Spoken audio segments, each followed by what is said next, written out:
Fernanda Recording Raiza progress, ya estamos Cubillos grabando. es una de las voces durante muchísimas décadas más conocidas en el ámbito de los medios de comunicación del país.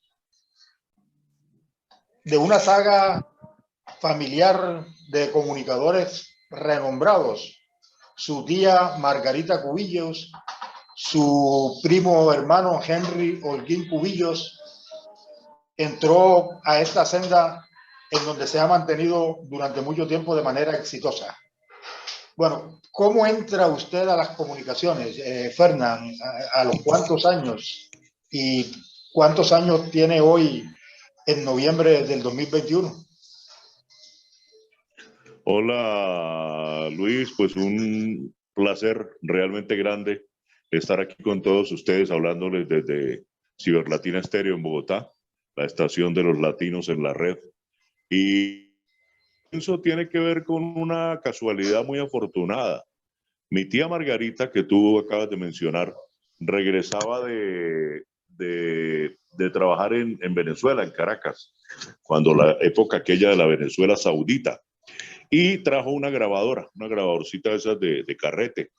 Yo tenía la afición de escuchar a un señor que hacía un programa, tenía como 4 o 5 discos, todos los días los volteaba, los mismos discos.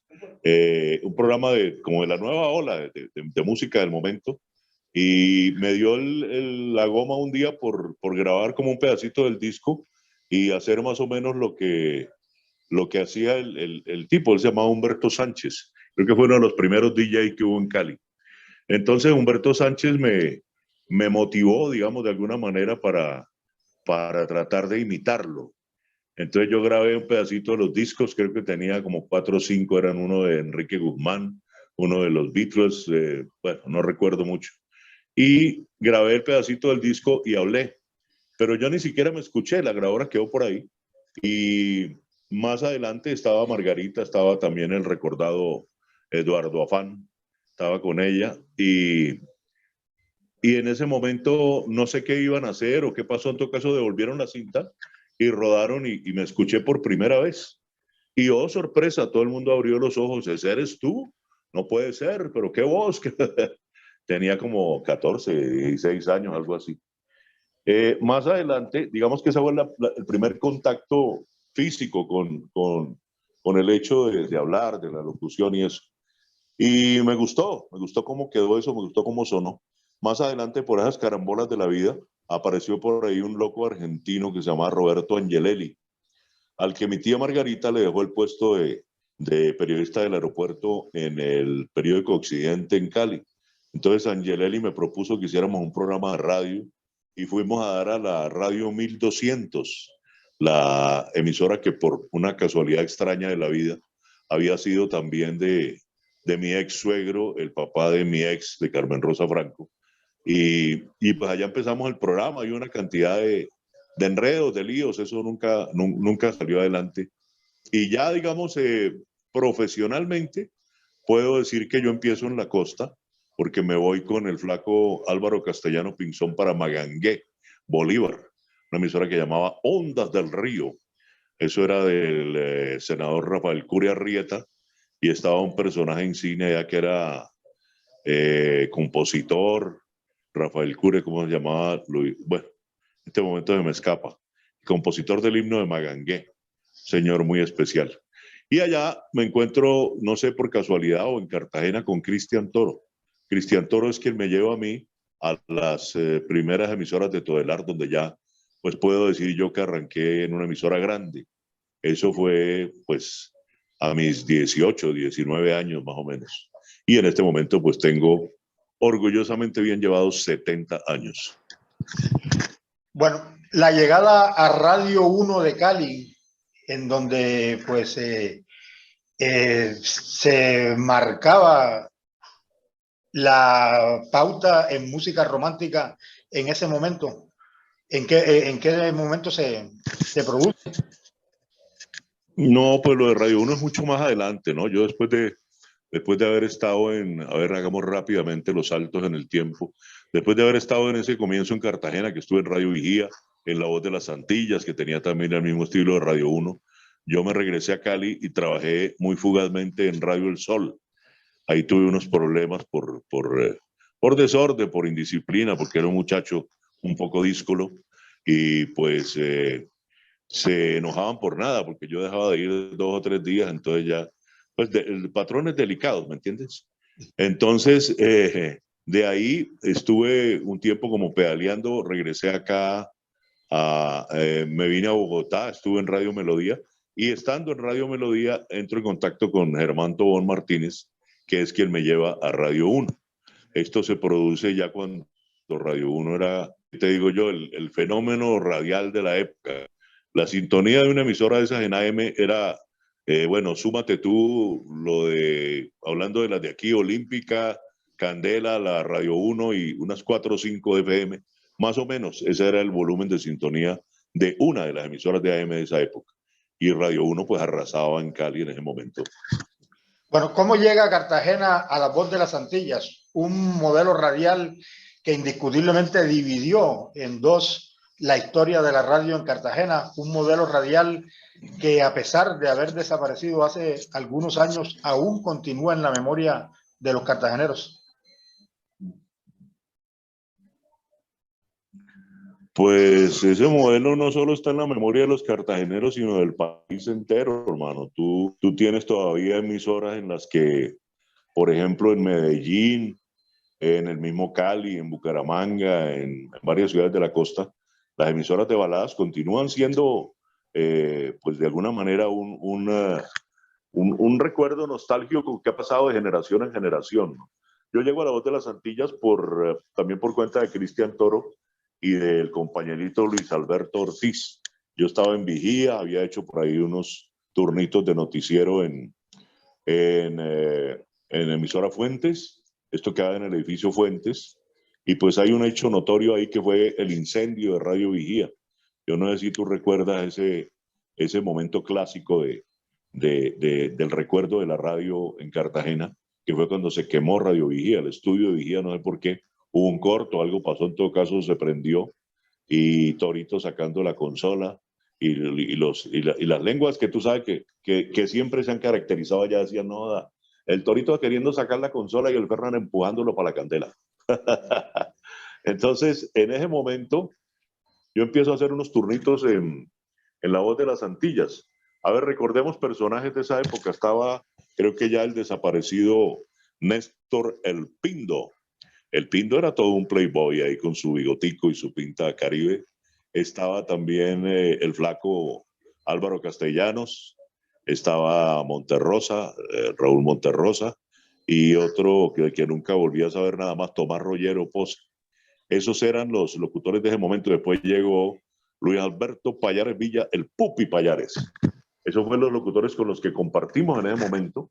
Y pues la verdad el esquema de Antillas tuvo al principio como mucha resistencia, ¿no? Porque tú sabes que el hecho de que la música romántica pues empezara como a entrar allá, siempre había mucha gente que no, que esto es del vallenato y que esto es de la otra música, la tropical y de la banda y Alfredo Gutiérrez y la cosa. Y sí, esa música siempre ha estado arraigada en el corazón del Caribe, pero la música romántica entró rompiéndola toda, hermano. El éxito de La Voz de las Antillas fue indiscutible y pues posteriormente surgieron figuras también legendarias que se han quedado por allá como el señor Luis Fernando Tovar y etcétera, etcétera. Pero el momento de La Voz de las Antillas fue para mí mágico y maravilloso. Bueno, el tema del incendio en las emisoras del circuito radial ABC, emisora Fuentes y Radio Vigía a finales de la década de los 70, fue muy notorio y representativo del desarrollo de los medios de la ciudad, especialmente en un momento que coincide con la muerte del fundador y motor de ese circuito de emisoras a nivel regional, con emisoras en Barranquilla y en Montería. ¿Cómo se supera esta situación, la situación de volver a poner al aire esas dos emisoras que fueron consumidas totalmente por las llamas, según los registros de prensa de la época, y el impacto pues que eso tuvo en los movimientos de personal de las emisoras que existían en ese momento en la ciudad. Sí, claro, eso fue de mucho impacto porque pues el estudio quedó totalmente destruido. Se salvó prácticamente la consola, pero todo lo que era lo demás, el estudio físico, o sea, el sitio donde estaba la emisora, quedó consumido por la llama. Yo recuerdo que era impresionante de verdad, porque yo estuve tratando de obligar a Toro a que se saliera de ahí, porque él empeñaba en desconectar la consola. Y tú sabes que el mosaico, sobre todo ese mosaico antiguo que era como de cemento con un baño de una cosa por encima que lo alisaba, eso tenía una cantidad de burbujas por dentro. Entonces, al calentarse con la fuerza del incendio, esos mosaicos empezaban a estallar. Y eso era, haga de cuenta, pues un tiroteo, una baleo ahí, pa, pa, estallando los mosaicos y yo diciéndole a Torito, para afuera, salga. Pero afortunadamente, pues la parte esencial, que son los transmisores y todo el resto, o sea, se afectó la planta física de ahí, de Estudio Fuentes, y pues se restableció rápidamente, mucho más rápido de lo que yo pensaba, se restableció la señal y pues regresamos a trabajar con Radio Vigía, que en ese momento pues fue también pionera en muchos aspectos. Para mí fue de gran impacto escuchar ahí por primera vez a este personaje que te lo voy a mostrar acá. Pues yo lo había escuchado, pero nunca le había parado bolas. Este personaje que está ahí, el señor Héctor Lavoe, porque allá llegó el disco de Cheche Colé. Y ese Cheche Colé para mí fue también como una especie de apertura hacia el mundo de la salsa, hacia el mundo de la música tropical, que me impactó muchísimo. Hubo varias cosas ¿qué te digo yo? Como en el esquema que yo traía de la música que venía manejando, de la nueva ola, de Enrique Guzmán, de Sandro y todo eso. Eh, Me impactó muchísimo ese tema, Cheche Colé, y pues más adelante tuve el privilegio de presentar a Héctor en Cali, después de verlo en muy malas condiciones, y bueno, eso ya es parte de otra historia más adelante. Bueno, estamos hablando de finales de la década de los 60, principios de los 70, la época en que se puso de moda el Cheche Colé. Pero una pregunta, ¿cómo llega Todelar a tener como afiliadas las emisoras Radio Bahía y emisora Fuentes? Se sabe que don Rafael Fuentes López, el fundador y alma de esas emisoras, antes de morir estaba tratando de hacer un pacto con Caracol para afiliar o vender las emisoras después de la situación esta de incendio que se había presentado. ¿Cómo se produce la afiliación y la conformación de ese trabuco radial que marcó un hito hasta ahora, bueno, casi que insuperable en la ciudad de Cartagena? En Cartagena y en el país, yo creo que las emisoras pioneras y de los circuitos radiales más connotados en su momento, para mí era, no sé, como una especie de presentimiento, Lucho, de lo que iba a ser mi futuro, cuando yo escuchaba ya en mi Cali lejana la identificación de Todelar en la que iban agregando cada vez más emisoras. La voz del Galeras en Pasto, no sé qué tal en Bucaramanga, y siempre agregando y agregando y agregando emisoras. La leyenda negra es que don Bernardo Tobón de la Roche, que fue pues como la cabeza, el fundador del cuento, eh, llegaba a una emisora pequeña y prácticamente la inundaba de atenciones técnicas, o sea, le metía consola nueva, le metía nuevos micrófonos, le ponía nuevos transmisores y todo eso. Y después, pues, se presionaba al dueño para que, como no tenía con qué pagarle, pues le vendiera. La leyenda negra que hay en torno a eso y que, pues, alguna realidad debe tener, es que ese era como el sistema. Pero cuando yo llego a Cartagena a trabajar ya en radio, en forma, que me trae Cristian Toro, ya tanto Radio Vigía como Fuentes como Antillas eran emisoras completamente de Todelar. Ya Todelar estaba posicionado ahí. ¿Cómo fue el proceso? ¿De qué manera se hizo la negociación? No lo sé.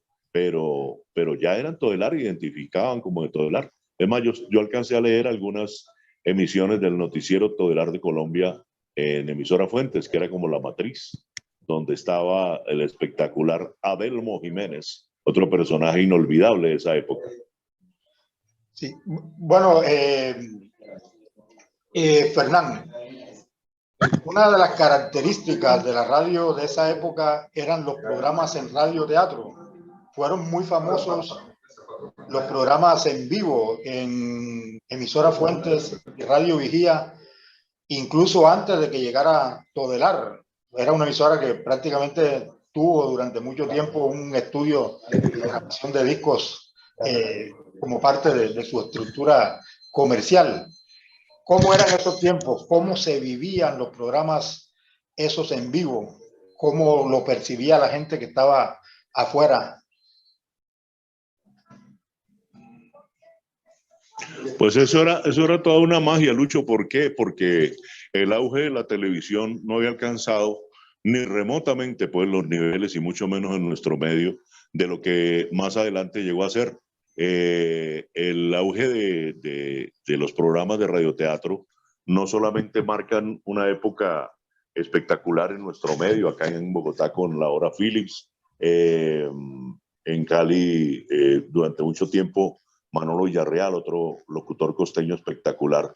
Manolo Villarreal condujo un programa que se llamaba Infantilandia, habían programas de concurso, en fin, es todo un boom, no solo colombiano, sino latinoamericano, y es muy grande. ¿Por qué? Porque pues el cine era un evento ya más o menos consolidado, pero no tenía tampoco una fuerza tan grande como la que tenía la radio. La radio, por ejemplo, ahora en los procesos que he tenido para trabajar con la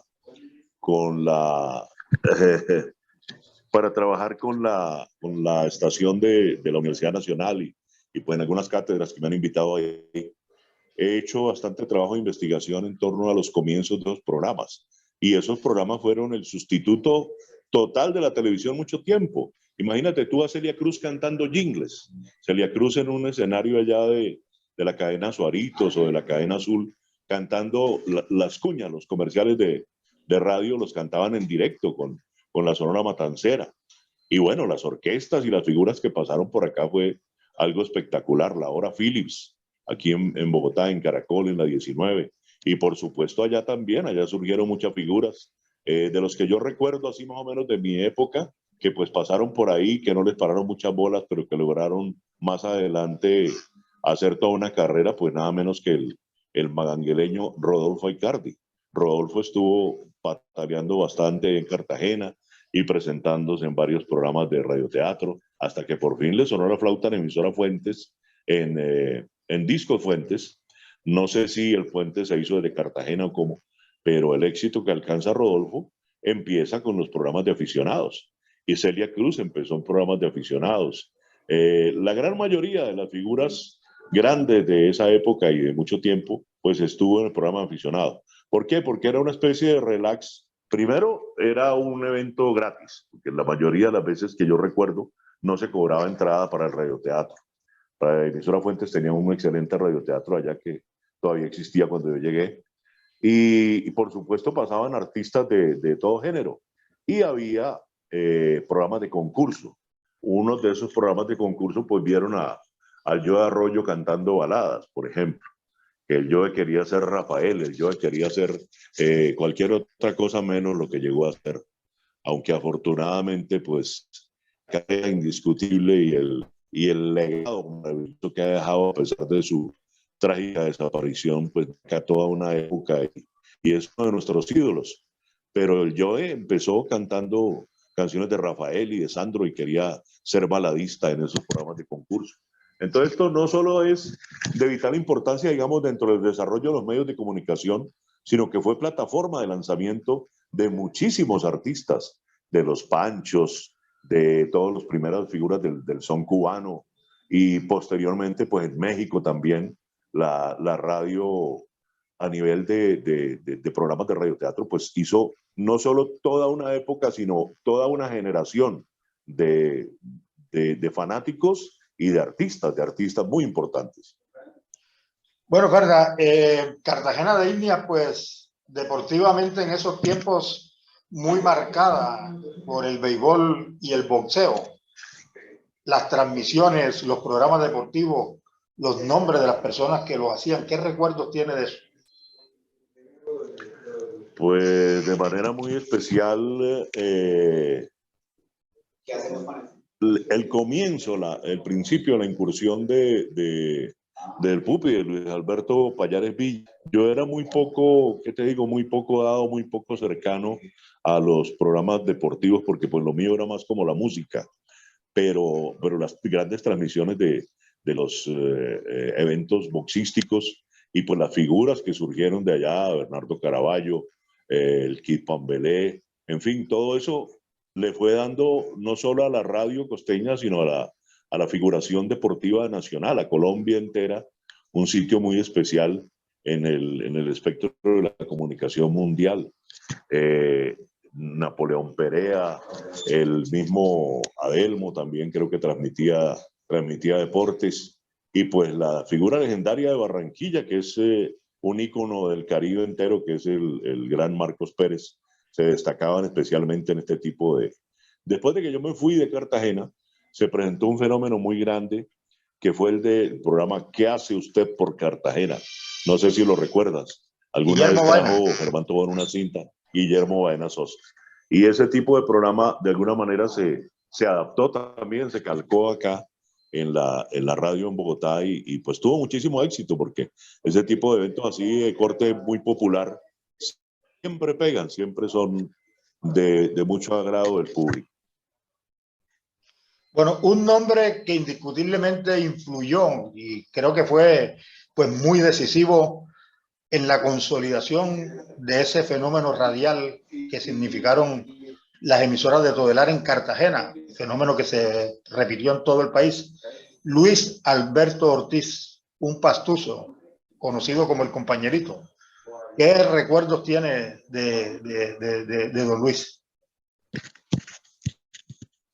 No, pues los mejores, hermano, porque es que era un personaje legendario. El primero que todo había surgido y se había hecho radialmente al lado de don Bernardo Tobón. Por lo tanto, pues eso le daba un aura como de leyenda. Y luego el conocimiento, la capacidad de hacer un libreto hasta animar un programa, porque un hombre con ese corte, pues con ese origen, primero tan absolutamente andino y del interior, porque era pastuso, pero el Compañerito se fajaba también a presentar los programas de radioteatro y animaba. No, era un locutor espectacular, un comunicador genial y sobre todo un gran ser humano, una persona que a mí particularmente me ayudó muchísimo.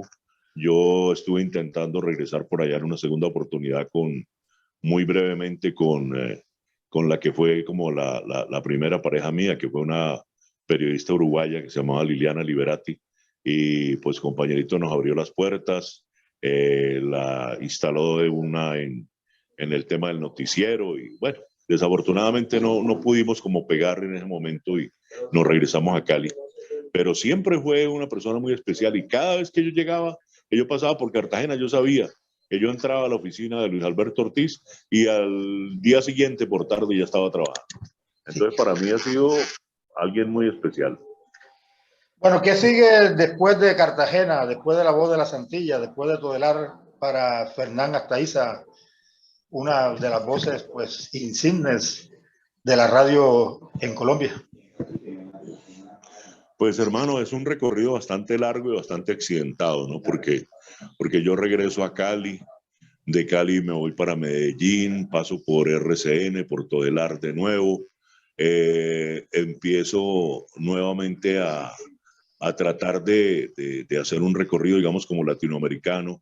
Me voy a Venezuela, estoy en Caracas, tengo por ahí una vueltecita por Miami, luego trabajo en Ecuador y ha sido ¿qué te digo? Muy fructífero a pesar de lo irresponsablemente salpicado de episodios cortos de trabajo, ¿no? Porque a mí me fue muy bien, por ejemplo, en Caracol en Medellín y no me quedé. A mí me fue espectacularmente bien con los Char en Barranquilla, sin conocerme prácticamente, sino con la sola recomendación de Marco Aurelio, que yo venía de acá de Bogotá, de La Voz de Bogotá.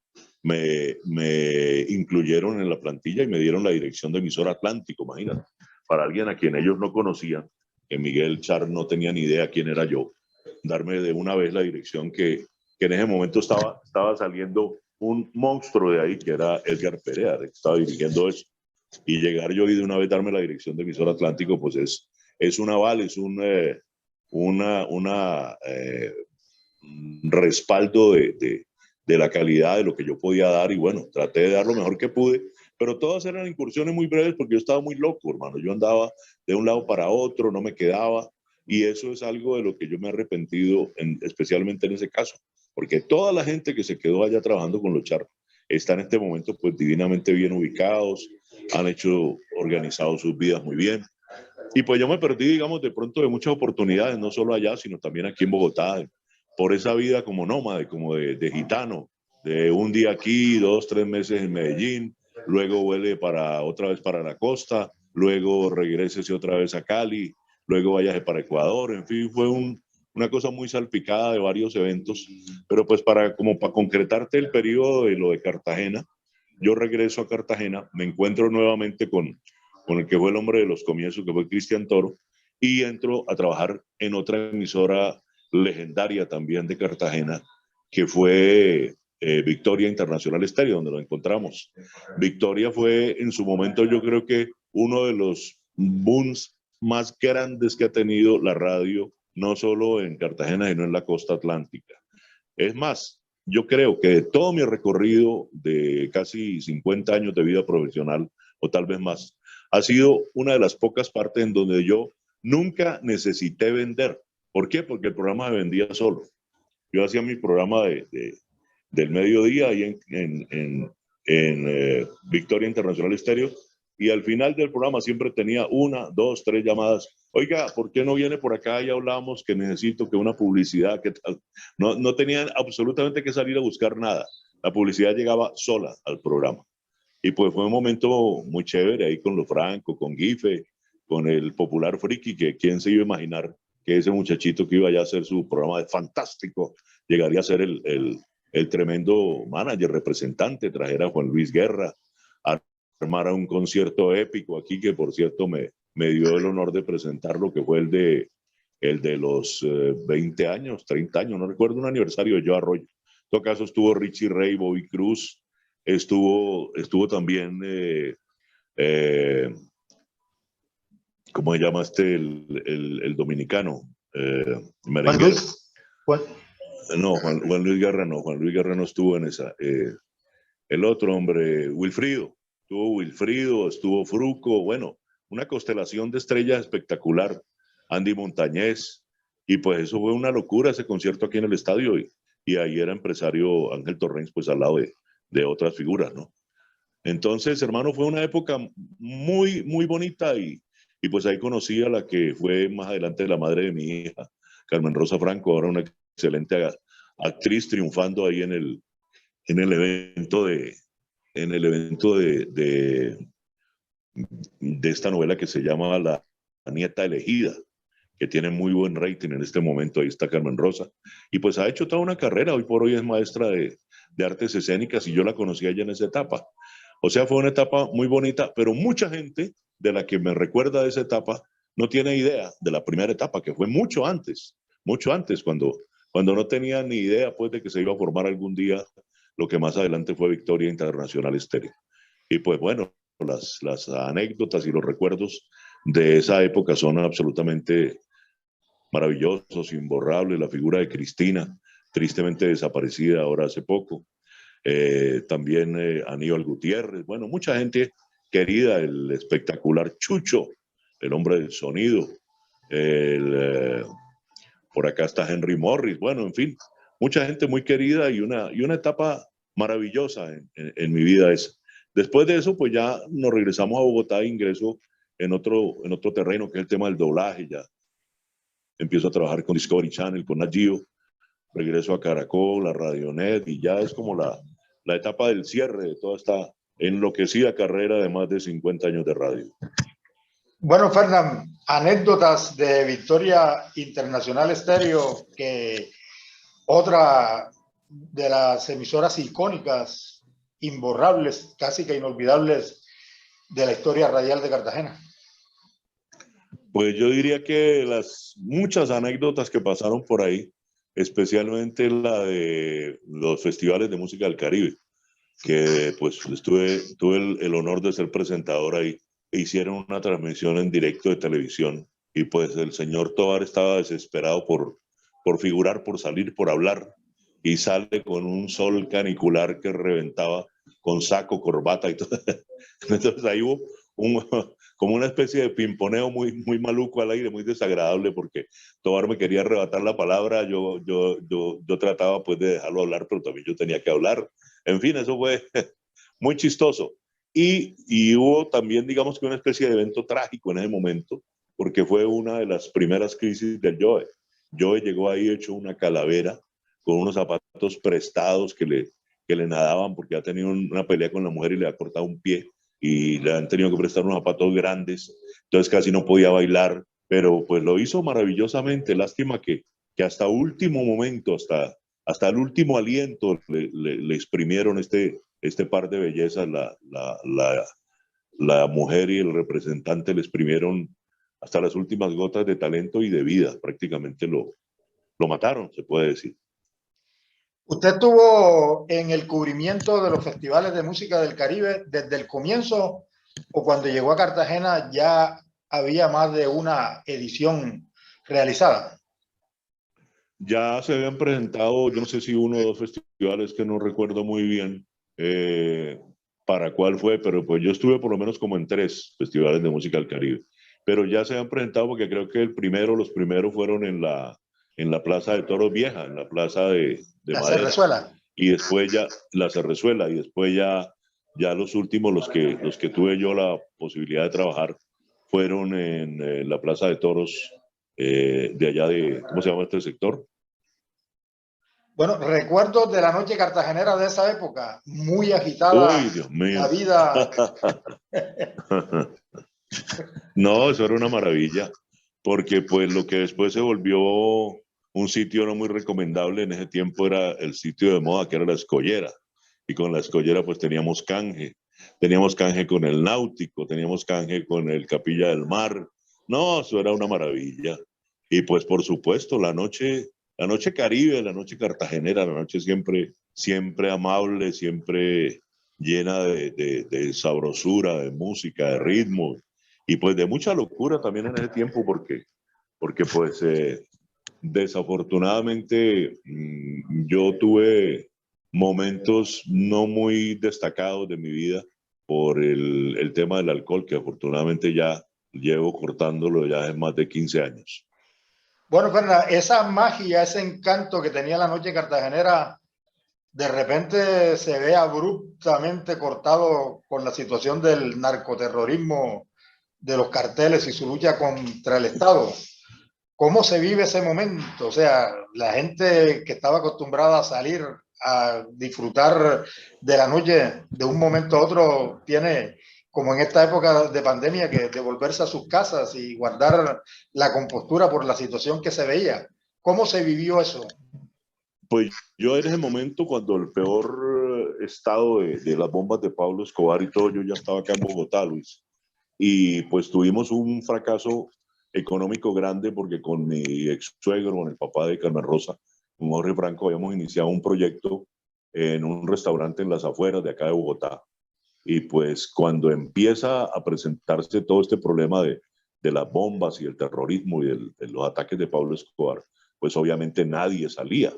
Y tuvimos, ¿qué te digo yo? Como un mes y medio, 2 meses de muy buenos resultados y después tocó entregar ese negocio porque pues no, nadie se arriesgaba a salir por allá. Nos tocó los bombazos aquí en la capital varias veces y pues esto también afectó muchísimo allá. Yo supe que el querido amigo Gastón Calvo Núñez, que dirigía una de las agencias más prestigiosas de Cartagena en el momento, pues vio destruido todos sus bienes y todo su local por las bombas de Escobar allá en ese centro comercial. Eso fue un momento yo creo que muy amargo y muy triste para todo el país, pero pues yo creo que de alguna manera eso nos deja una lección, ¿no?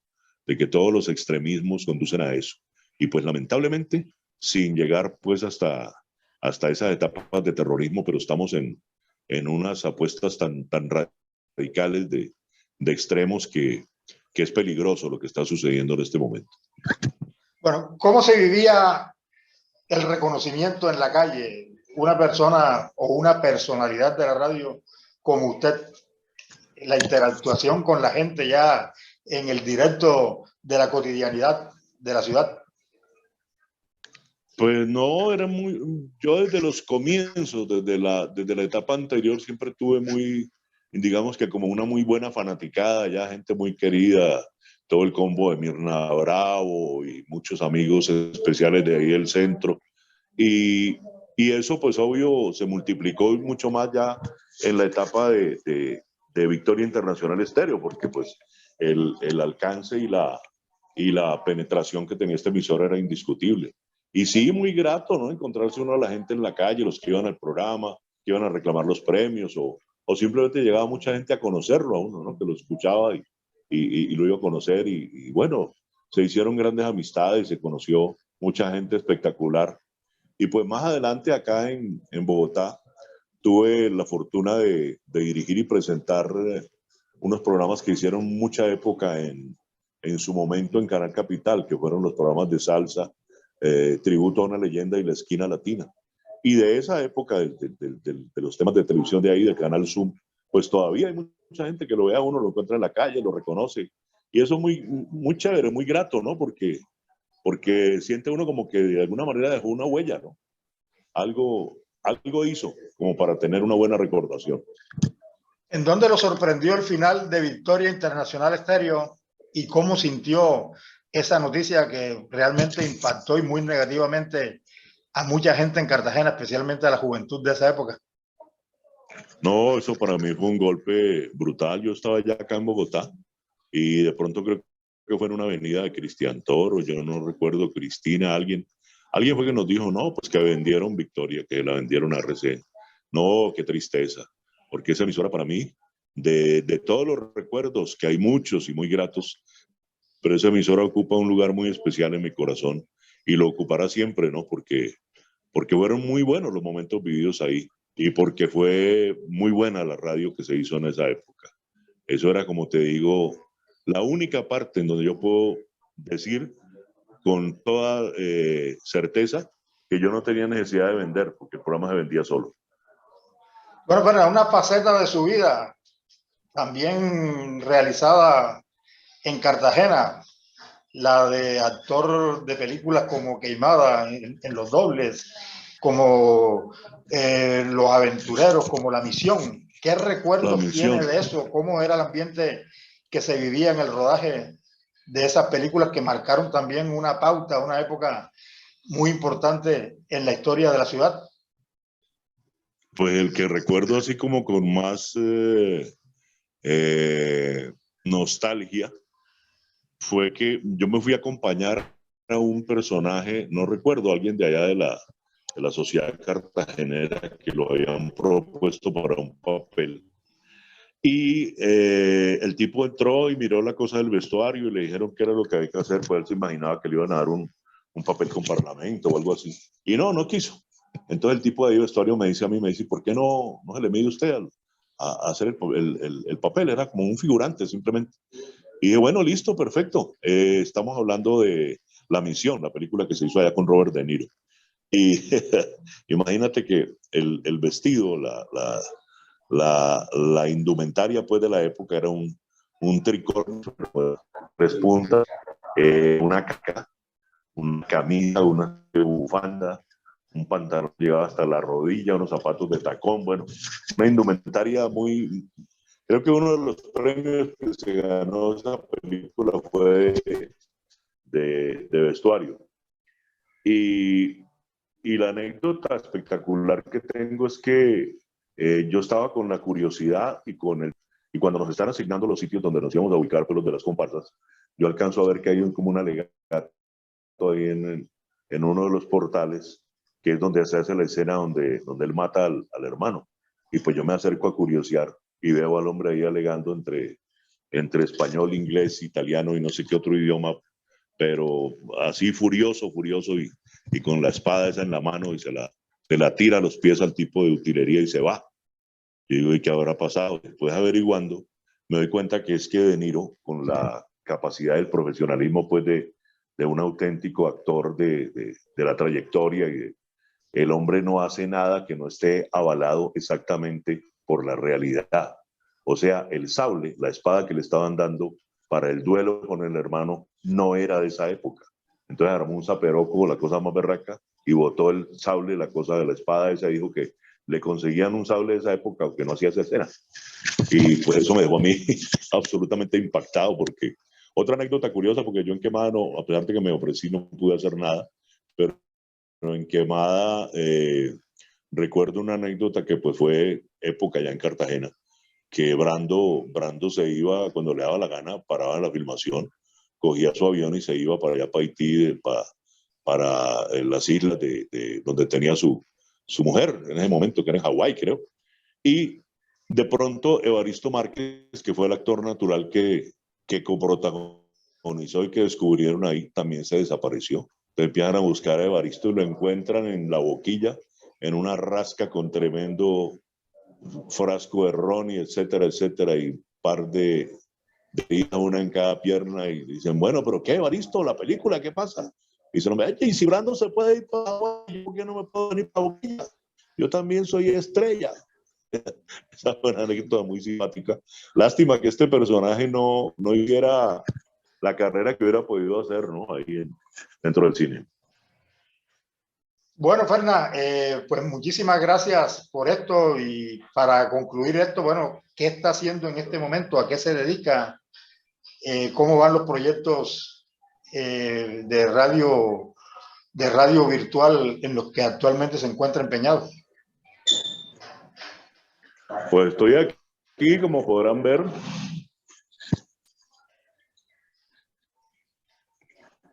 Esto es Ciberlatina Estéreo, que es la emisora que pues, actualmente estoy tratando de impulsar con una plataforma de contenido social, trabajando con las etnias, con la comunidad LGBT, también por supuesto, con la recuperación de los últimos años de mi vida. Y pues también tenemos por acá los otros aliados, los aliados de televisión, que es el canal 724. Aquí están los compañeros. Salud. Y en eso estamos aquí, Archie, en este momento trabajando con muchas ganas. También, por supuesto, siguen saliendo cosas de doblaje y hacemos por ahí, en este momento estoy haciendo la nueva serie un personaje en la nueva serie de He-Man para Netflix. Hice pues algunos papelitos por ahí de televisión en Chepe Fortuna, en la película de Celia Cruz, en varias cosas. Ahí lo que va saliendo, hermano, haciéndole. Pero sobre todo estoy muy empeñado, muy comprometido con este proyecto, con Ciberlatina, porque pues es no solamente salsa, bolero, guaguancó y sabor, sino que también es un proyecto de contenido social con el que estamos tratando de salir adelante, que no es fácil, ¿no? Porque pues tú sabes que la radio online todavía no tiene ni la fuerza ni la presencia que realmente debería tener. Bueno, Fernan, algo que usted quiera expresar, algo de lo que yo no le haya preguntado en el transcurso de esta conversación que quiera manifestar. Hermano, así de recordar, de cosas que, pues la anécdota con Raúl, que fue en la ciudad de Cali.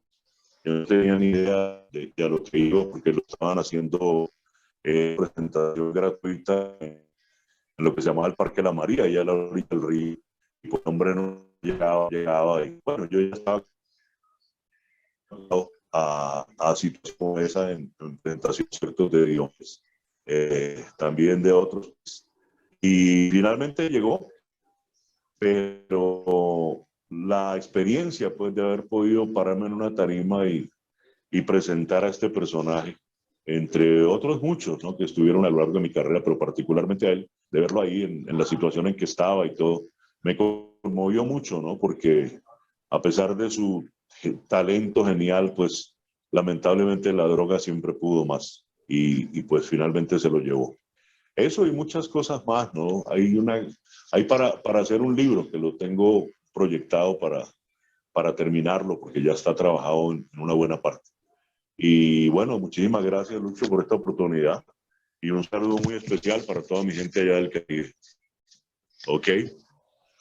Bueno, Fernan, gracias y un estrellón y excelente tiempo futuro.